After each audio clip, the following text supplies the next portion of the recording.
Sean Gibbs, driver of the 13 Mitigator Ford Fusion. I'd like to thank you for listening to Let's Talk Racing.tv.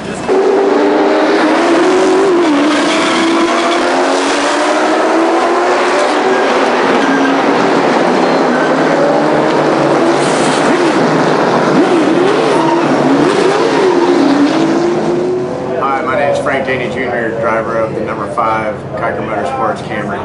Welcome to Let's Talk Racing TV.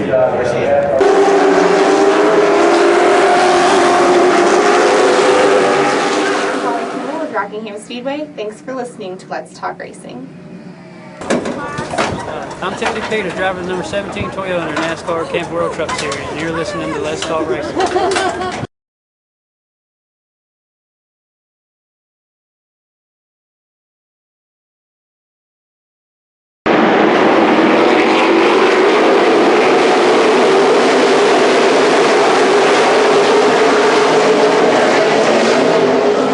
Hey guys, I'm Daytona 500 winner Trevor Bain, and thank you for watching Let's Talk Racing.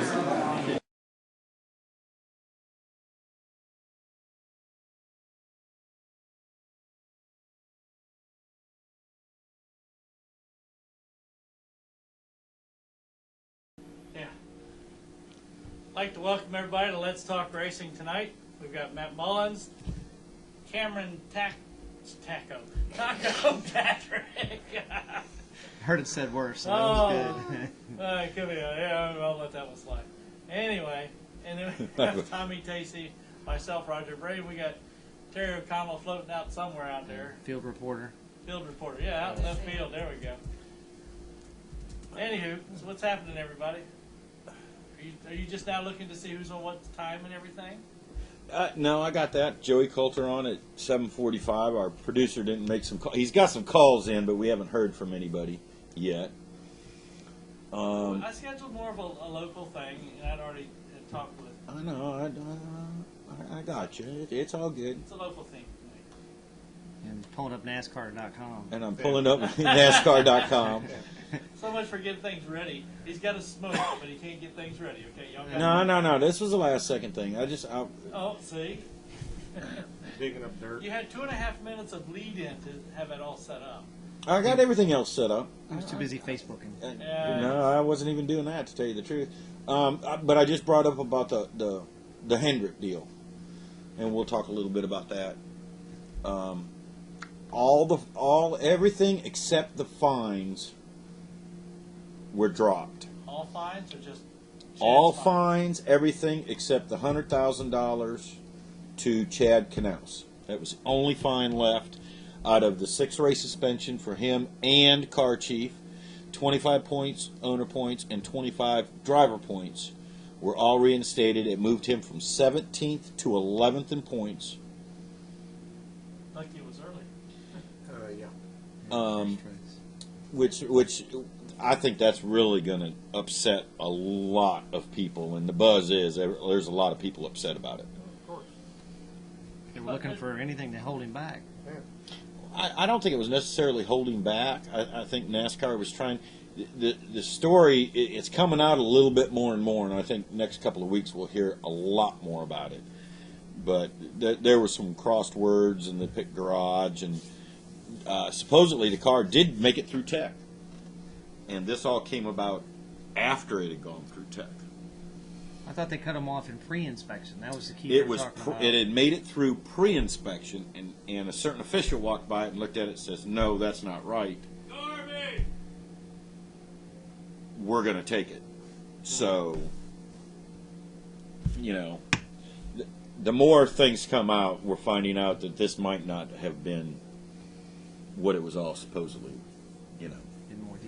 in more details. Now, we see that at the local level all the time. You see a pre-inspection, something fails. Oh, you adjust it, take it off right then and there, and then let go, and there's no fines, no penalties, nothing. So you'd think there has to be a bigger picture that we're not seeing. Yeah, and lower levels is a lot different. A lot of times, your little bit bigger teams on the lower level will be able to do something and get away with it a lot easier because they are a bigger team. Low buck guys, we're going to do what we can do to make it better. It might not be as pretty, and it's more easily detectable. Right. You know what I mean? You know, it's like traction control. People got it out there. We know it's all there, but we can't go out and spend $3,500 to put it in there. Henceforth, we'll go run a True Track or a Gleason or, you know, something that's not illegal, that's not legal for that division, and we'll get caught with it. Right. You know, as to where guys with traction control, they're not getting caught with it. So, What's funny is you can actually make your money back. If you think about a true investment, you can actually make your money back. Consider if you start finishing top 3 or more wins due to the traction control, you can actually get your money back. Car's not tore up. You save money in the long run. So there's certainly an argument to that. right. The thing that I've, you know, and we'll talk about that a little bit, but the thing, because I've never tried it. I don't know if you have. I'm not going to. Been heard stories. That's it. Yeah, and same here. I have heard for the rookie drivers, traction control is a lot better because it teaches them more on throttle control. It teaches them more about consistency. Right. As to where, like you and I, and you know, I'll give names: Danny Edwards and Greg Edwards, and even Sean Beluzzo and Thomas Stinson and all them guys. We've learned it over the years. You know, when you turn 1,000 laps at a racetrack, you know what you can do and what you can't do. Right. True. Yeah, exactly. That's what I've always heard about traction control. I've never tried it. I've never wanted to try it. We've never even talked about it, have we? Not once. I'm still more or less old school. Being as young as I am, I'd still rather learn to control it than have something else do it for me, because if that quits, then what do you do? Exactly. Exactly. And there might be times that you do need to spin them tires. And there might be times that, you know, you don't need them to, you know. Well, the law average would say it'd be better to have it. You know, if you truly think about it, if you're a young driver trying to learn your way, and if this can put you in the front and keep the car straight, you're going to tear it up less, you'll finish better, you get better results, confidence goes up, and, you know, because usually the worst thing to do as a new driver is tearing stuff up because you don't know. Yeah, Put yourself in the wrong spot. Yeah. So, you know, you think from a parent standpoint, if they can spend an extra money and now their son or whatever can be discovered because of more wins, doesn't tear the car up so he can buy better equipment as things go along, he can actually move his way up. Once you get up into NASCAR, all those engineers, they're like traction control anyway. Well, and that's true. Anything you can do to move up quicker. I'm getting a response to boo on Johnson. We won't say no names, but Oh, everybody wonders. Anytime somebody's running better than everybody else, you're going to wonder, does Falk have it? You know, and does Johnson have it? Does any of the guys that finish up front every week, have they not tried it, seen it, done it, learned something from it? You know, another thing would be, can you practice with it, learn something from it? Does the chassis work better when you can slam the throttle? Does it not? Make it work to it and then take it out. exactly. Well, yeah. Would it be a good learning tool? Yeah. And it's just like we talked about with the younger guys. It would be it's a great learning tool, but it's still illegal. You still cannot run it. You know, it's just like what you said. There's always been rumors of you know, who's got it and who doesn't, and you know, Anybody with money, because like I said, it could be an investment. Why would you go buy a True Track versus a locker? The difference in money, you could have 2 lockers, but Exactly. it's supposed to be better. It's supposed to be that traction control that you're looking for. Yep. So all you're doing is spending a little more money, and if you budget it in, you know, if you found a way to buy it and then you picked up a sponsor because of it, who then ended up paying for it, technically it ended up being a better way to go. Better way to go. Yep. So who needs to practice when the computer takes all the... And you can't spend more money on practicing, the car's not tore up, just the whole gamut of what you can and can't do. But yeah, it's not in the spirit of racing. It's not in the spirit of racing, exactly. That's, you know, Exactly. you talk to most people, it's all about winning. And if that's all your goal is, truly winning, moving on to the next level, then budget it in. For the younger guys, yeah, and you know, you brought up that good point. You know, they want to do good when they're younger, but they haven't gone through the school of hard knocks. Right. You know, and I think that's probably the best. For an older guy, that's what we want. We don't want the new kid coming in, he's got the money and kicking our butts. We want him to go through all those troubles. We want it, yeah, because we had to. Right. And you know, are we better drivers because of it? I think so. Right. But we may never go anywhere either. We're stuck.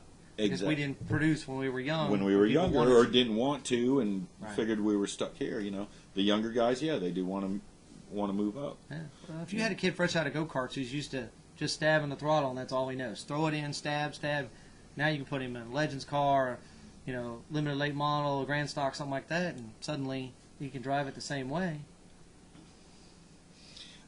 And that's what they're doing with these soft setups on the front end too. That we will go into. We can go on and on about that. Well, we haven't asked our field reporter her impressions of traction control, whether she has or has not got to play with it. I'm not going to make any comment if they get me disqualified when I get to Iowa. She's pleading the fifth on us. You know what? Bringing that up, sprint cars, that would be very hard to run traction Because control. the whole rear end's locked. And you're sliding so much anyway. And you need to be able to break that rear end loose. You need to pop it. Yeah. So, it's not different. Well, you can, of course, the newer ones, you can set it. You can make it real aggressive, less aggressive, pull timing at certain points, not at other points. They even got it nowadays where they can have somebody sitting up in the stands and control it. I tell you what we have done, though. We've done the traction control is not necessarily in sprint car racing would be mechanical, it'd be electrical. Right. So, I've done that with the midgets before. Retarding the timing. Do the ignition where it, Yep. Playing with the timing and do about the same thing. Well, they're doing a lot of that in distributors now. I know MSD claims that they've got their new distributor that's supposed to have some kind of if they notice a sudden spike, it can pull timing back. Pull the timing and back. it's still considered legal. that's one of the things that they're doing with this new electronic ignition and fuel systems on the Cup cars. It's one of the things they're really keeping an eyeball on, because if you can go in there and trick around on that puppy and you can get traction control right off the bat from that standpoint. Well, now wait a second, and that brought up a good point, and I'll bring that up. They were talking that if it feels like there's too much brake pressure and there's too much throttle pressure, it'll shut the motor down. Right. Instead of having to kill the dead man switch on the steering wheel anymore, the computer's doing it. Same thing. Right. You got too much spin or too much slippage, although I'm sure A.J. Allmendinger wouldn't agree with you the way he was driving. It's true. All over the place. But yeah, and he said he couldn't. He was a wreck. Yeah. Literally was a wreck. Sunday at. Well, the nice part is they did make the rule they won't let them mess with the computer on pit road. They got to pull it back behind. So that's kind of a deterrent to even try to mess with it. And we don't even know how much they can or can't mess with it. There are certain parameters that they've got to be in. I think the only thing they're really allowed to mess with is fuel-air mixture, and probably the timing. Right. And I'm thinking that was all they would let them play with. Right. But see what the whole thing, it comes back down to what the Formula One guys who designed this concept that they're using. They can advance retard ignition at any RPM range to do whatever they want to with it. And that was one of the things that they were apprehensive about bringing it to Cup, because you can really tweak that puppy at any RPM range. You can advance it, or you can retard it, or do it multiple times as it goes up on RPM bands. There's a lot of stuff that you can do. For some racetracks, you want it to be peaky. In some racetracks, you want it to be sluggy, like Martinsville. Yeah. Who cares how much horsepower you got? Yeah, that comes down to pretty much handling. That's when you want to get on the throttle in the middle of the corner and then drive it down till you got the back out of the throttle. So, there could be a lot of stuff. There's a lot of stuff you can play with. Yeah. Look for Chad Canals to be suspended for that at some point.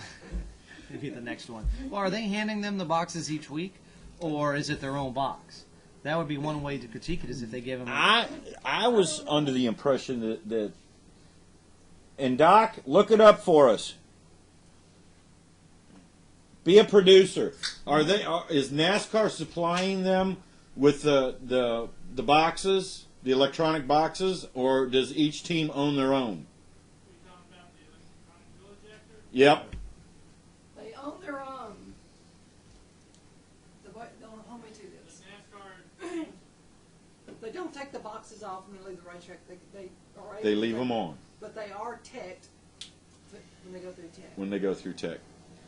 I know now that, and if you ever watch on practice or whatever, them cars, and Carl Edwards, when he wrecked, the first thing they did was hook the computer up to it. When they were down there working on it, the computer guy was right in the window, hooked up to it, and had the laptop sitting on top of the roof while they were working on it. So Maybe been looking to see what the car was doing before that. exactly. So They're they still know. trying to figure this out. I hear there's still a lot of problems. Robbie Gordon, Burnt one up. 2 weeks ago, burnt one up trying to fire it up to go out to practice. Yeah. Wow. You know, so And they didn't have enough. yeah, and they didn't have another one. So There's always going to be trial and errors. It's Yeah. Yeah, the trick. I really like this concept they have here, because from an engineering standpoint, there's a lot you can do. it's forward thinking. Right, it's very forward thinking.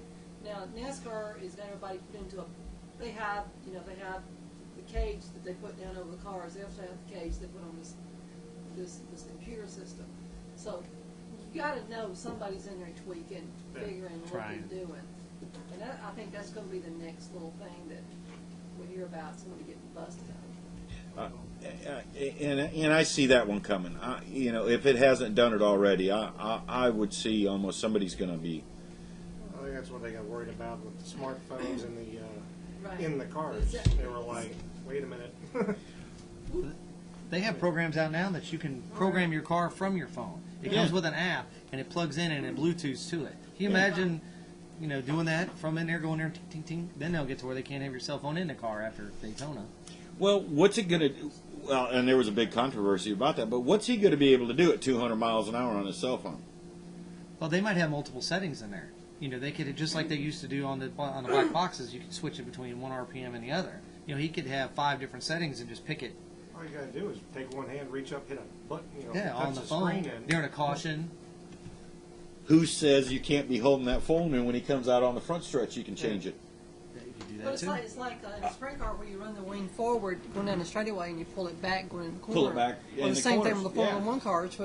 When you get within, I think it's a second of the car in front of you, you can flip the flipper on the wing where you get more straightaway speed. So And- there's a lot of stuff that can There, be yeah, there's manipulated. a lot of stuff. They opened up a can of worms that I don't think they knew what they were. I'm sure they checked into a lot of it, but you're right. Yeah, phone app sitting out there. Man, he needs more RPM. Let me retard it. Let me advance it. Oh yeah, it used to be somebody sitting in the grandstands. One of yeah, the it crew could be guys easy that as are someone going, sitting in the grandstands. Well, even, you think about, well, the black box is one theory. Now, like the injectors. Okay, everybody gets hounded an 80-pound injector, 100-pound injector. Well, there's things you can flow them and make them flow. It may look the same on the outside, but then what's You it doing can- on the inside? I Now think- you're more fuel. But I think they're checking them. I think it's at the track, like last year when it was still carburetors. They had one guy, and he had this special little contraption, and he would take that carburetor and he could sit it on top, and he could check everything that he wanted to on that without physically tearing it apart. Right. So are they doing that? I think they're doing a lot more tech on the motors now. Yeah, but you can't do that with an injector. The way it looks, it's all inside. They can take them out and flow them. So you're going to take 8 injectors out, put them on a stand and flow them and then hand them back to them. We don't get to I see know, what goes on but in the pits. That would be interesting to find out how they would do that. I wonder if they could pull the whole rail off. Well, the and injectors do it would be by the attached rail. to the rail. Yeah. They could do all 8 at one At one shot. But they'd have to have some kind of a machine that could actually Like a flow meter or rate something it like that. and, Yeah. and hook it up. There's all kinds of. You wonder about, now you start pulling injectors off, handing them back to the guys, putting them back on the car. Now you're looking at fuel leaks, fires, other kinds of issues that could happen because now you're putting O-rings in and out, and Yeah. so they've obviously answered all those questions because we haven't seen any issues due to big fires or safety issues after the big wrecks they had at Daytona and everything else. Everybody walked away. No, and I think they're doing it the right way. I think they're being safe about it, and I think they're doing. It was due to come. The injectors, all that, was due to come out. It really was. They look good. You see a picture. Yeah, of they the do. motor They with really the do whole look big good. throttle body billet and the red. It's like, it looks modern. I figured they'd go with a TBI though. I didn't think they'd go with the fuel rail injectors. TBI is that's 30 years old technology. Yeah, but like the Barry Graham setup, that one where it's firing right into the boosters, that's a very efficient. That's a very Right. efficient, yeah. right. So, don't know. Time will tell. I think the verdict's still out. I know Tony Stewart had problems of his own doing. Right. At And that's all. Phoenix. That's all electronic. All that. And Really, it the was all key and the trick electronics. to all of this is the electronics Yeah. of it. The mechanical part of it, the injector part of it. It is what it is. I mean, so. Running out of fuel prematurely that's going to be a Right. thing of the past unless they really run them bone dry. And I finally got to see a cutout. Did you see the cutout of the fuel cell? The two pickup pumps.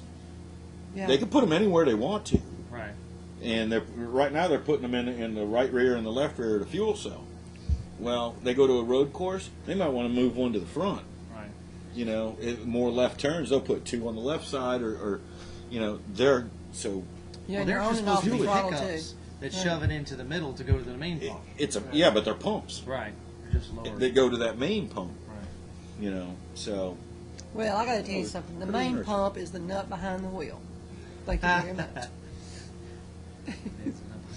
Although electronics is sparking right up there, it don't matter. So. It's still going to come. It's still a driver's deal. I don't think Right. what they do to the cars. I think it's mostly drivers, especially like Bristol and Martinsville. Yeah. Daytona, you're going to need some aero. Mile and a half, so you're going to need some aero. Right. By the middle of the season, they'll have all the bugs worked out, and we'll forget about it. Just be the way it is. When they went to the car tomorrow, we thought, all this. And after a few races, they're like, okay, this is the way it is, and you move Yep. on. Right, and they're actually faster now. Right. And they figured it out, and they've Right. gotten faster now. That's another thing. They're changing the COTs now. They're going back to where a Ford's going to look like a Ford. Right. It's still going to be the big greenhouse. It's still going to be kind of boxy. It's still going to be the certain areas that are going to be identical, but they're going back to more of looking like brand race identity. cars, looking like a showroom car instead of a brick right now. Well, I love the fact that they made the rear end of the car and the front end of the car where they can rub without raising each other up, like a local late model Right. kind of deal. So they take, you can go out and push on somebody. Now you're just pushing. You're not wrecking. Getting the rear You wheels got to off the purposely ground. want to wreck Right. somebody. And I really like that idea. I do too, and I think what they did at Daytona was pretty cool, where they lowered the rear bumpers, so you couldn't suck up underneath of it and get that wind flow from underneath to cool your radiator. They kind of broke it up, and they kind of made it like days of old, where you could still do this. You can do a slingshot now, and you can't push anybody for too long of a time. You got to back off. And I think it was Buddy Baker that said that he used to take his exhaust when they'd go to Daytona and run it upward, so it would come out.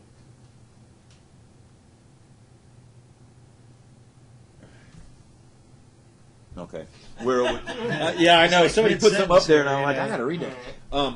To where it would come out and run right into their radiator, so the guys behind them would overheat. So That's mean.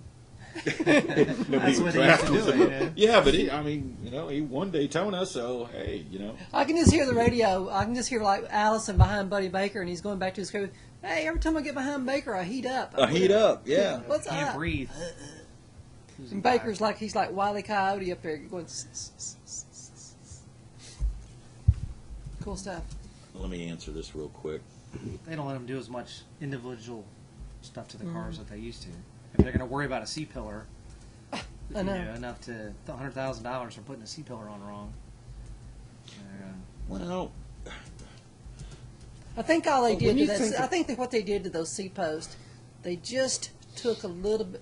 They either put a little more edge on it or took a little edge off of it. What they were trying to do is get the air off those rear spoiler. That's what they were trying to do. well, and it's So they exactly might what have they left were it doing. a little more arc on it to make it. Where the template went across, they left it alone, and they bubbled the other sides of it. So what that would do is it would push the air off that rear spoiler. And technically, the only place it would really be good at was on the straightaways. But he never really showed big speed, even No. in practice before they cut it off. No. He never made it to practice. Remember, He didn't never made it to before practice. practice? Yeah, it was all Oh, I pre-tech. thought it was before qualifying. They're claiming, and I bring that up. Hendrick is claiming that car was the one they won Talladega with last year, and it hasn't been touched, and it had been through inspection 4 other times Right. with those C pillars on there. Right. And actually, Gordon's car has been the faster than Jimmy's car at the super speedways. I mean, he's just had some bad luck, but so, It's real easy to claim. Oh, this is the same car we had. We didn't touch it. Yeah, Sure, you know. that's the same one. I've made a couple of claims like that. Yeah. I passed tech with that. What's wrong? There's a song that comes to mind. Yeah. It's right. Well, you gotta try. You know what? I don't think that Knaus and them would bullshit about that. I really don't. If it went through, I do believe that. Now, Well, they got a reason I say that barcode on is- that thing. They can barcode it and tell you which chassis. the reason I say that is that we're talking millions and millions of dollars at stake here. So That's would right. they bullshit them? Yeah, but would they come out and totally lie about it? No. No, there's too much money at Yeah. stake. They Could cut be a them. wrong number on the form too. Who knows? Well, they cut them pillars off, put new ones on, and you couldn't tell the difference. It made So, no difference. No. You know who's? You know, they could have. Those the What are we same have talking been about? through tech. Yeah, this little finger amount. Width of your pinky or something maybe. If that. Yeah. But it took Yeah. air off that rear spoiler That's right. and made it go faster down the straightaway. Theoretically. Right. We never got to find Theoretically. Well, I'm sure when they did the straight line test out in Arizona with it, Yep. they out. knew. Well, did he win? They He knew. said, okay, he's been out there 4 other times. Did he win any of those races? Talladega. He did. Well, so now you start wondering, maybe he did have it on there. Maybe he cheated at Talladega. Exactly. Well, let's go back and jerk him another $100,000 fine. But you got to look at it. NASCAR looked at it and said it was legal. So is it legal or is it not? If it was illegal, they would have caught it Right. Man. then. So Well, you know, here's the why deal. isn't it Right. legal? You know, and I don't know. Well, the template, the cage they put on it, fit perfectly. Yep. There was no problem with it. Now, it's just like when Chad and Stevie Letarte got caught at Sonoma 3 years ago when the COT first came out. The thing fit the template out there, but where the template didn't fit down on the body, they had messed around with it. They had changed And that the was the arc front of the fenders. fenders to create more Yeah. downforce. This is what they did here. The template was Yeah. not involved with this, so it was one of those like, maybe, maybe not. Pretty soon they're just going to have like a big foam cutout. They set Well, down just- on the car. And That's Exactly. the only way you're going to be able to do Exactly. it is you're going to have a template for every every inch. inch It's gotta or half touch. inch, you know, to keep these guys from look like this That's dinosaur right. skeleton coming down on top of the car. Comes That's down, right. has little push pins through it, and you measure how many millimeters off it is at each point. That they've got go no go gauges for Right. it. You know, They could do a laser thing, pull it up in there, lock it Drive down, in and the box, laser it. You know? Laser scans it, and it's done. either green light or red light. Yeah. That's right. You go, Tommy. That's something good to say Lock too, and right? load. He's been talking. Yes, talked earlier. You were busy in the other room. So Anyway, lot. So what about Dodge? Chrysler. Dodge. I know you're a Ford guy, but you're gonna have to. We're gonna have to talk about this. Who, That's what, fine. when, and where? I know they showed the bodies. I haven't seen it, but I know they came out and said the It's cool 2013 looking. body. This is what it looks like. Looks like the Charger. And I haven't even seen then the Dodge last week came out with theirs, Right, and Penske announced that they're all going to Fords. right. So where is Dodge going? Who is the team? And there's a couple other teams that I thought about too, other than Tommy Baldwin. other than Tommy Baldwin. I think Tommy Baldwin would be great, and he's actually won 2 Daytona 500s in a Dodge. Tommy Baldwin did. True. But what about Waltrip? He's just got his team going, but still, the money might drive him. And that's my point. Phoenix, James Finch with Kurt Busch, that might be a good pairing He's there. running Hendricks. Well, so's Tommy Baldwin. You know, Like I said, the money. it's the money. Let's see how much they come up with and who goes with them. You know, and Kurt Busch Dodge actually loved Kurt Busch. You know, he was. That would be a good pairing. Will it go back to Petty Enterprises? There's another good thing. You know, but he's running all Roush Yates stuff. Right. Everybody's- So, you know, you're not going to see Hendricks go. You're not going to see Richard Childress go. You're not going to see Roush go. Or Roush Gibbs. Fenway. Gibbs is not going. Gibbs, well, you know what? They may go. kind of money. Well, you got Earnhardt Ganassi. You know, they're another one that's could bounce around. Well, Ganassi, he's had Dodges before. That could be another good thing. Be You looking know. for a Yeah, change, Starling try to get Marlin. their That's team up when front. Starling was doing the thing. Oh, there's a picture of it. That actually It's a looks pretty good-looking car. It really is. It's got that Dodge look on the front.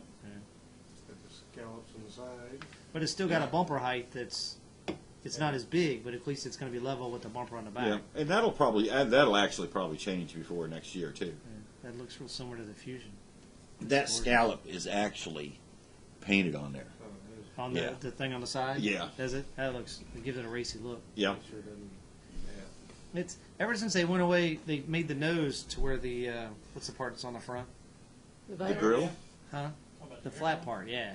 Where it used to be that it stuck out, and then they had the little struts holding it The up. Now splitter, they've actually got right. the body Yeah. going to it. Yeah, it goes over. Yeah, and it looks more like a race car now. And even having the flat spoiler in the back instead of the wing, it takes it off from being a Honda to being a late To model. being a late model or Yeah, real looking NASCAR.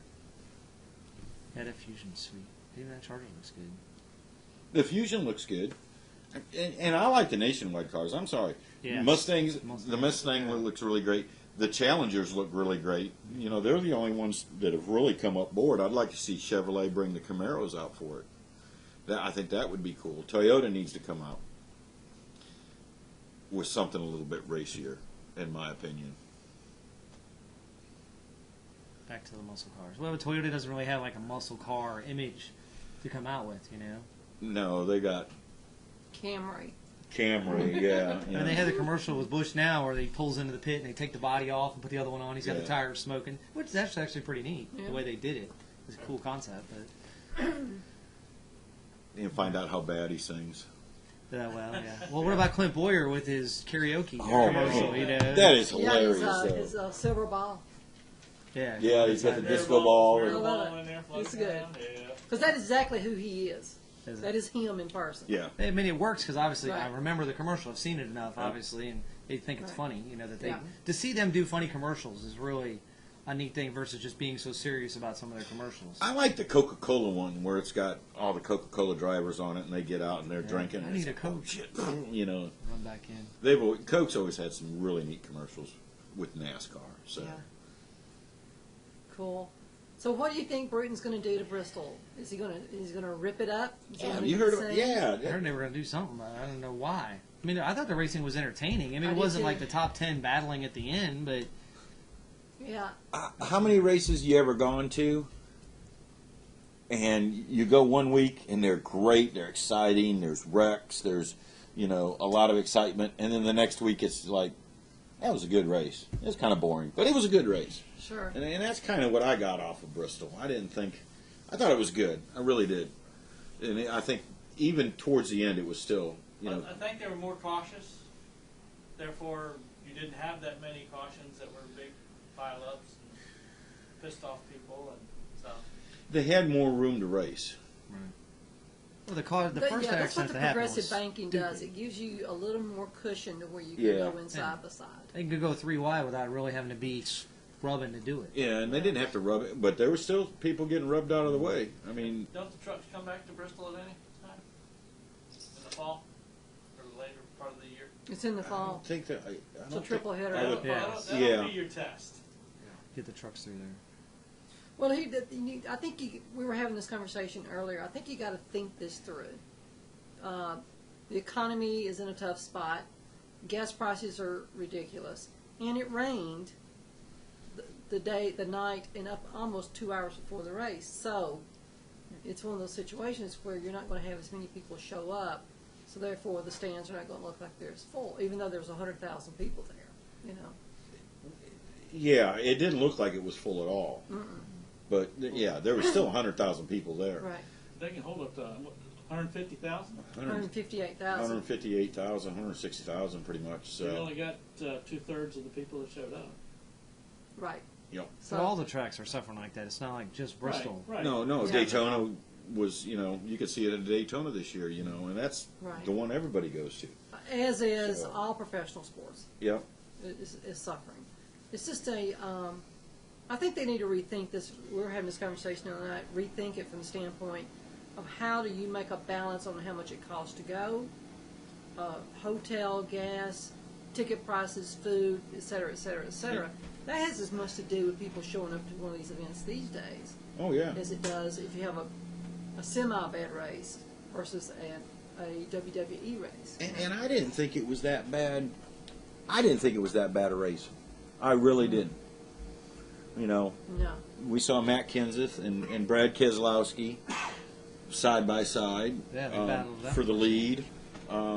Hey, Dad almost stayed awake through the whole thing, so that's shining. It There wasn't you too go. bad. You know. Usually he misses the middle, and he only slept through like 20 minutes. 20 minutes of it. Well, Yeah, there you go. Wasn't too. That's good. wasn't that So, bad. but Now, even the local level's got to figure that out because you got to compete against a movie. Now you're $10 a ticket to go to a movie, or $10 to go watch late models run around for 100 laps and bore yourself to death. True. You know, at the same point. So, True.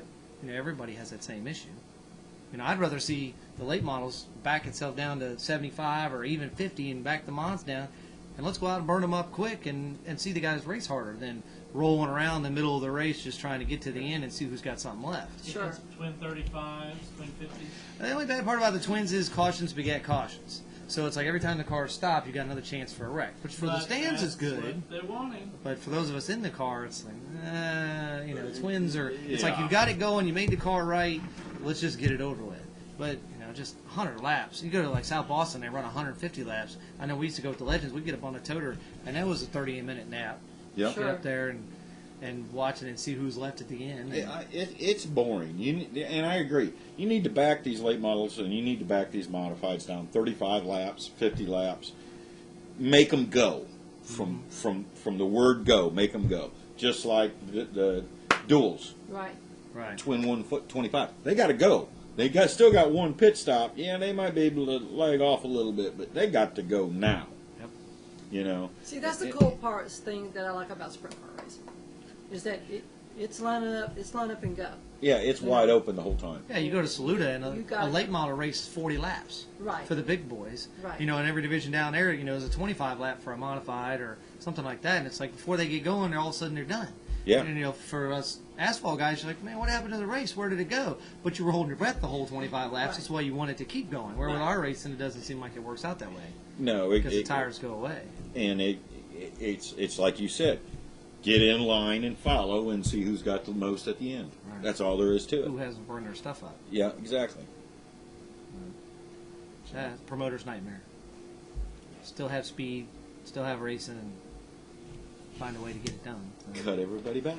And great, I 100%. and great hot dogs. I hate to say it, and it's because of the economy. The Enduros used to be the most fun to watch, and you'd have 50, 60, 70, 120 cars. Now, 20 cars, 50 laps, there's no excitement. Well, they're actually racing now. I mean, when you actually watch them with tube chassis and the kind of cars they're on, there's guys that are actually they're really out there racing instead of putting just some beating money each other into up. it. Yeah. Just go out and get yourself a junker, put And a go play. small roll cage in there, and run. But it's boring. Well, they almost need to start, for those guys, handicapping. If you get one guy that's winning every week for them, they need to start adding weight or doing something, because he may have gotten that one body style that just happens to be It's to work fast. great. And yeah. he's going to be faster than everybody else. And he may have spent more money to buy a Camaro versus everybody else is running a, 6-cylinder car or something like that. And yeah, and Yeah, Intrepid, exactly. yeah. You know, the one guy that's all he could afford, or that's what he had, bought his wife a new car and said, "Hey, I'm gonna turn it into a, an Enduro." And now he's stuck with it, and he may never win because the other guy bought a Saturn or something that's Yeah. quicker. Well, that's the way it is on the U cars. Right. And I see that kind of getting out of hand too. They're gone to more race cars than they are, and Trepids and the Saturns and all that. And what's the other little car they love to run? Geos. The Geos, yeah. I mean, they look No. neat and they're racing. You want them to be able to race, but at the same time, the guy in last should be able to have the same option to buy a car that could win. And not Exactly. be, I'm going to run in the Hold back on, because. did I hear the word claimer rule? There is one there. But see, now you're getting to where you can have animosity in the pits because, hey, he bought my shocks last week. Hey, he's buying my motor this week. You know, you No, get the into whole a. freaking car. $500. Guess Yeah. what? Hey, They won't spend so much and try to. And best way to take care of it: promoter steps up and says, "I'm buying your car for $500." He raffles it off the next race. That car sits a race. They raffle it off the next race. So now, if you went and worked all winter and you come out in that first week, you bought brand new belts, built the car up, got sponsors on the car, that whole routine, and that first week you win and they take and buy your car and raffle it off, now you could be done for the whole rest of the season. You got $500 cash in your hand, And if you do it right, you go. But you've got to notify them ahead of time that you're going to be running claimer rules. So guess what? You won't spend that. You won't whole spend summer $5,000 on that car. on a car. You know, you can get a good seat, you can get good belts and window net. That's pretty much all you need. Maybe a cage for $500-600. You win the race, $500. You can have a car ready to go that next week. You know, that's just a lot of work. You know, to me, you know, you're going to have a claimer rule. Have it something that's easily taken off and easily bought and put back. Shocks. Okay, $500, take the whole car, or $100 and you trade cars. I would do the trade car thing. That's what I would do. But then you have to buy it back next week. Well, they need to have you know, it should only be either the top 5 are buying or top 10. It shouldn't be the guy in last because that's not fair to the winner. Well, Found a way to make the car work. Top 5 are the other the guy only worked his ones that way could up. be in claim. Yeah. Yep, I agree. And you can only get claimed so many times. You know, you can only claim twice a year. Right. You know, you can only get claimed twice a year. You know, there has to be that balance too, and there's rules there that can be put in. That brings on up a whole other discussion.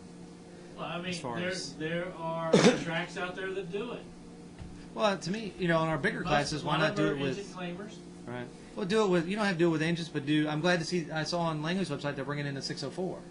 They're going to allow the 604. I think they ought to do that for the modifieds too. Start bringing. They in got the 604. 603s. And they allow 602 with the cast iron heads. 602. I thought there was aluminum head. No, 602 is cast iron, 350 horsepower. And why not allow the 604? Let them run the lighter weight on the heads and come in. It still only makes 400 horsepower. It's the 602 with the 4-barrel. Right. Okay. But it's 350 versus a 604 supposed to be 400. Because that would allow a Ford to come in. Because now you could get the 351 with a 347 and come out and do that kind of stuff too. And that could save money considering you can go buy a crate motor for $3,500, $4,000 versus trying to build a stroker for $8,000. I think the crate motor is the way to go. I've always said that. I've even said it in the late models. It would be the way to go. I think do the same thing with shocks. I know. I mean, the late models are a whole different deal, but as far as in the modifieds, they could say, "Hey, you can have these 6 shocks." You know. That's what we did in the Pro 6. Yeah. I actually like that. I mean, I've limited it down. It's like, here's what you got to work with. Just put them wherever you want. Make it But work. this is what you got to work with. End of conversation. We cry about a $125 tire. Oh, we don't want to buy 4 tires every week. But hey, you can go put a Penske on. You can go put a $1,200 shock on it. Yeah. You know. I mean, or we'll allow the, hey, Stinson wants to come and run, so let's allow the true track. So now you're $1,500, $1,000 versus trying to keep up with that. It's, Spool, locker. That's it. Yeah, you're willing to spend money here, but yet you're fighting about other issues. It's kind of which direction do you want to go? I think the 2-tire rule for you guys was good. I agree. It keep you under 50 laps. I think that's the way to go for the modifieds. I really do. But tires do make a big difference. They make a huge difference on the modifieds. Yes, we found that out quick, didn't we? Yeah, you went from rocks to rubber and was like, whoa. Oh yeah, Yeah. And not very many lapped old tires either. You could have one race old tires, and they can make a difference between on the new ones. Oh, night and day. Let me tell you. Learned quick on that, didn't we? Yes. Boy, we had last year tires on that first race. And boy, it was slip sliding. You couldn't even touch the throttle. We put brand new ones on there, man. I was Superman. First 20 laps, you think you got everything you need. Well, if you cut back to where you didn't have everybody putting out 500 horsepower, or we found out our motor was putting out over 6, trying to get it to that little 8-inch tire, things would last a little longer. Yep. You might end up with more competitive racing if we were all running 400 horsepower motors. Yep. Where you can get the top 10 that are still there at the end of 50 laps instead of, hey, the guy that was running third burned his tires up and now he's finished 10th. The guy that was conserving pulled an Eddie Johnson and pulled forward. Well, that comes down to the drivers. I think I still leave the rules open up enough to where we can still build our own motors. I do agree with that. I think that keeps the cost down. It gives you the option, but allow the 604 to come in Yeah, instead of just limiting. And it's not even fair. I want to go buy a $4,000 claimer motor and put it in there and have as much horsepower as you do as having a built motor, and let me get equivalent to it. And yeah, let's go out and run. Let's see, because we've seen the 602s come out and they come on at the end. Yeah, they come on when the tires are burned up. But by then, how far back are you? If you don't have a caution at the end, what can you do? I think if that car was set up right, and I know which car you're talking about, and we're talking about the same guy, and I like the guy and all that, but he needs a little bit more time in that car, and I think he would be top 5. He's all definitely the time. well. The big 100 lapper, he came on at the end. he was the only one that really had tires left. But of course, even when he got to the front head tire, he didn't have enough motor to pass anybody. Yeah. He's coming down But to it. So he plays with the chassis a little bit, and he gets a little bit of a brain behind him. I think he would be right there. I think that car's a lot quicker than what he's. Having motor is there's no something that'll get you on down the straightaway. Yeah. You just can't do anything about it. The night I blew mine up and had to borrow somebody's motor and didn't make near the power, I could tell the difference instantly. Yeah.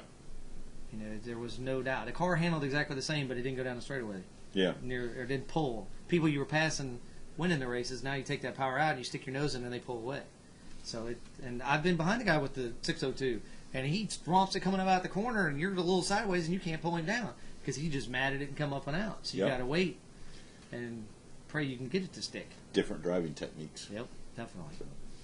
Hey, Doc. What? It's 7:45. I'm just texting him, waking him up. Waking him up? We shouldn't have to wake him up. We got a good conversation going. He doesn't have to call if he's busy. I'm curious how many late model teams are going to go to that 604. There's so many other tracks out there that have gone to it. Because you go up to like Southside and they allowed any motor rule in their late models last year. You know what? I know it's going to make the motor builders upset. But you got guys that already got motors. So are they going to use them up before they go to the? I don't think this year. I don't think you'll see many. You could bring up come back to a limited late model class. Have that with all 604s. Make that a limited. We used to have a limited late model. Of course, now we don't. And I wouldn't be surprised if we saw a limited late model come back. That would, because the modifieds kind of took over where the limited late models were. Yeah. And it's kind of the way it went. Which even when we decided to move up, there had been a limited late model class with a motor rule and everything else that went along. That would have been a better place to move up. The only downside's pit crew size, buying 4 tires, those kinds of things. And that even brings it back down. You run 50 laps in a late model, you wouldn't have to bring all these guys. That would be 4 tires, and you wouldn't have to buy 4 tires. So, I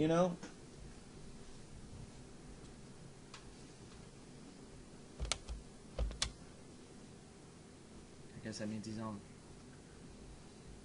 We got Joey on? Yes. Sir, What's up, Joey? how you doing? We're doing pretty good tonight. We're just sitting here just shooting the shit a little bit and having a good time. We got Joey Coulter on the phone, driver of the 22. Let's see. This one says Mamaluco Meatballs. Yeah, Mama Lucia meatballs. Meatballs. Camping World Truck. And you've got some other sponsors out there with you too now, don't you? Yeah, we got 3 or 4 different ones going on this year. I know some of them are still getting wrapped up, but Mama Lucia's was on there for Daytona, and then we're going to have Steakums on the truck for Martinsville coming up next couple weeks. Cool. And you've also got, you're also kind of hooked up with the Darrell Wynn Foundation, am I right? Yeah, we've done a lot of stuff with Darrell over the past, probably 6 years. We've known Darrell for a really long time. He has a really awesome charity. That whole family is just full of amazing people that do a lot of really cool things. We always try to get them tons of space on the truck when we have room for it. Yeah. How was your Daytona? Let's start there first. How was your Daytona this year?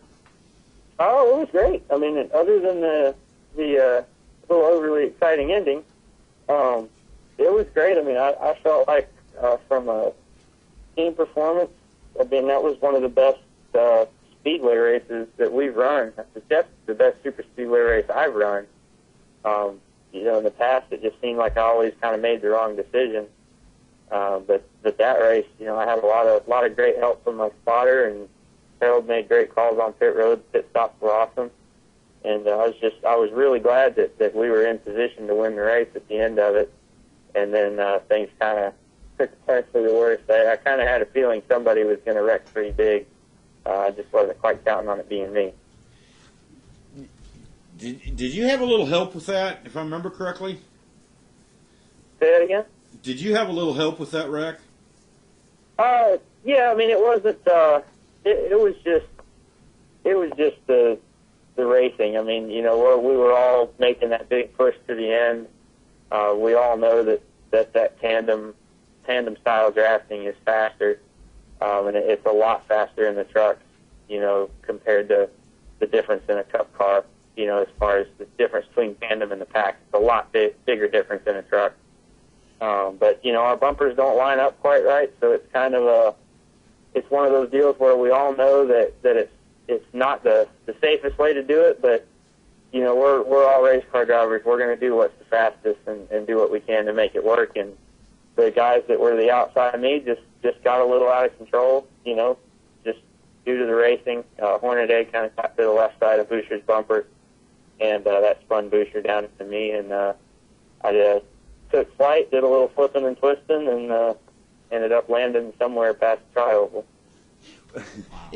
And I didn't mean to say, Daytona, that's just a creature of habit. Really, nobody's fault. It was just the racing deal. I didn't want to say, pinpoint anybody. I just knew there was a big wreck.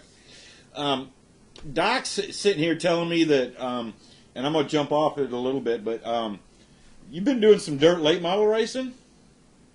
Yeah, it's been something I've wanted to try doing over the past year or so. It's just with the truck series schedule and my dad's ARCA team trying to get it moving. It just hasn't ever made it to the top of the priority list. And finally this year we got my dad's team rolling really good. The truck schedule allowed a lot more time off, and it just came together. So I went to Wolfpack Racing, which is part owned by my crew chief Harold Holly in the truck series. So we went over there, bought a car, came with a crate motor in it. We've run a couple races, and actually fortunate enough to get my first win this past Saturday night in Bulls Gap, Tennessee. Cool. Is that Bulls Gap, you said? Yeah, Bulls Gap. Oh, okay. That's a little itty-bitty track, ain't it?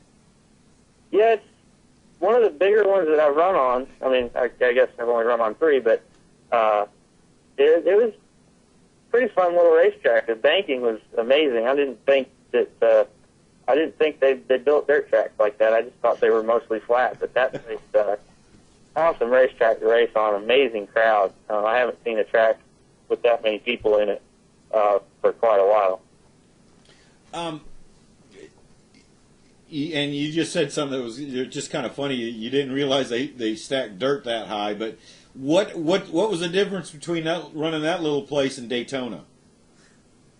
Well, I kept all 4 wheels on the ground. It's a positive thing. It's dirt racing in general is just nothing like anything I've ever done. I mean, I've raced pavement my entire career. Never even stepped foot on dirt, other than the 2 ARCA races that they run every year. But they get so rubbered up it turns into a pavement race, the last 75 laps of the race. So, I wouldn't really consider that dirt experience. Man, it's so much fun. It's so out of control. But at the same time, everybody seems to have control of it. They can put on a heck of a show. And the racing part, there's no spotters, nothing like that. So I'm having to relearn how to drive with nobody in my ear, which I haven't done since go-karts. So it's just a whole different experience that just it's great. I really feel like it's going to help the truck program and just make me a better driver in general. So we got more dirt races on the way. Oh yeah, absolutely. I think if I can run every race that I got on my calendar, I'll probably run about 25 times this year. Cool. Any chance of you getting to come down to VMS down here in Virginia? I think so. That definitely sounds familiar. I got so many races on my schedule between the truck and ARCA and everything else. But yeah, I'm pretty sure that is one of the racetracks we're looking forward to going to. You'll have to let us know your schedule and see if we can meet up with you down there. How much ARCA racing are you going to do this year? We're going to run 5 races as of right now. I think there is possibly some more in the works, but the next one for us will be Talladega. Then we'll go to Michigan, then Lucasboro Raceway, and Toledo at the end of the year. And you are going to do the full-time truck. You're running for the championship for Richard Childress Racing this year, correct? Yes, sir. And how's it like working with Richard? It's great. I mean, I was really nervous when I first went over there, because it's a huge team. It's really got that, can't think of words to describe it. It's one of the biggest teams in NASCAR. And I'm coming from a really small family-owned team, and just not knowing any better, I just was a little bit nervous at first. But within 2 days of being at the shop, I was like, man, this is nothing but a huge version of what I came from. Everybody there's so down to earth. It's a huge family. I mean, there's I think over 350 employees at RCR, and everybody knows everybody. It's a huge family, and it's an awesome place to work. And he's a great owner. I mean, I couldn't have ended up at a better place. You're about the 9th person I've ever heard say that about Richard Childress. I got to ask you, and you got kind of a new little teammate with you down there at Coulter Motorsports. How's Gray working out? Gray Galding working out with you? Oh, he's doing great. He's doing excellent. He's still amazing me every day that he's only 14. I mean, I think I heard Harvick say it once, and he said it better than everybody. If you hang out with him long enough, he'll make you start sitting up straight in your chair and not putting your elbows on the table. I mean, it's pretty impressive how polite and how down to earth he is. So grown up for being 14, and then he's a pretty darn good wheelman for not having any more experience than he does. Great to work with, listens really well, has a great connection with our crew chief, Randy Renfro. I mean, just does a great job every week. He is quite a good. We've had the pleasure of working with him up here at Langley a few times, and he is a great kid. Yeah, again, it's so cool to watch him do that well, being 14. I tell him all the time, man, I've been racing longer than you've been alive. And I tell him, man, when I was 14, I was still trying to figure out how to race a go-kart, and you're in a 600 horsepower super, so it's just, I give him a lot of credit, for doing what he does, and just doesn't let anything bother him. He stays really cool and collected, which is another really cool thing about him. Yeah, he's actually pretty level-headed kid. I got to give him that. Doc is sitting here showing one of your finer pictures here of down at Daytona, and what was it like riding the fence at about 190 mile an hour? Oh well, it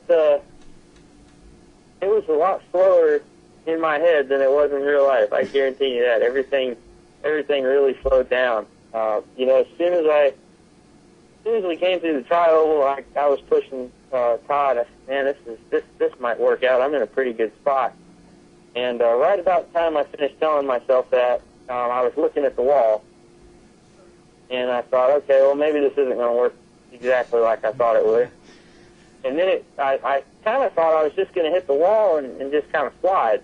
But then it turned all the way around, and I felt the back end pick up, and I said, okay, this is going to be big.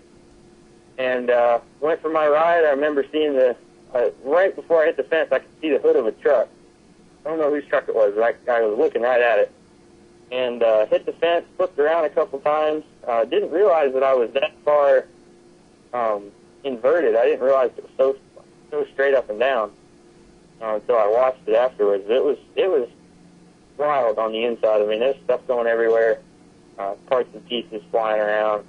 The worst part of it was hitting the pavement, because all the wheels and tires were blowing off. When I did that, I was pretty hard landing. Had my back nice and sore for a couple days. Yeah, I'll bet you were nice and sore on that. And I think it was Ron Hornaday that went underneath of you, if I remember correctly. Yeah, it probably was. I know his truck afterwards had a pretty good chunk missing out of the roof, which I guess was from some part of my truck when he went under me. So, off to Martinsville here next weekend, correct? Yeah, coming up. I think it's the week after, the 31st. Yep, we're real excited for that. We've been doing some different short track tests around here, and that's good. I mean, we're going with something pretty similar to what we had last year.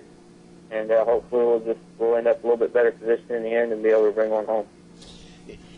You know, and I got to kind of ask you this. You guys are going back to Rockingham, and this will be your first time there, won't it? No, actually, I was fortunate enough to run 2 or 3 ARCA races there when I was driving for my dad. So it's going to be kind of familiar territory. And before we were racing there, that was a place that a lot of truck teams like to go test. So I've got 2 or 3 ARCA races there, and then I think 2 tests there in a truck from a couple of years ago. So it's kind of familiar territory. I know it's going to be an awesome race. I'm super excited about that one. And everybody we've talked to is so excited about getting back to Rockingham and finally getting it back on the NASCAR ticket, I guess you could say. Mm-hmm. So, how's your mom doing, Joey? Oh, she's doing great. She got out of her cardiac rehab, and I mean, she's been doing great. She's working out almost every day. She's doing better than she was before she had her heart attack. It's pretty remarkable to see how well she's doing. Well, yeah, because I noticed on one of your vehicles you had Get Well Soon Mom on there. Yeah, we did that right after she had her heart attack in July. We slapped that on there for a few races. Thanks, Mom. Yeah, the Thanks Mom one is. thanks, Mom, on your dirt car. Oh yeah.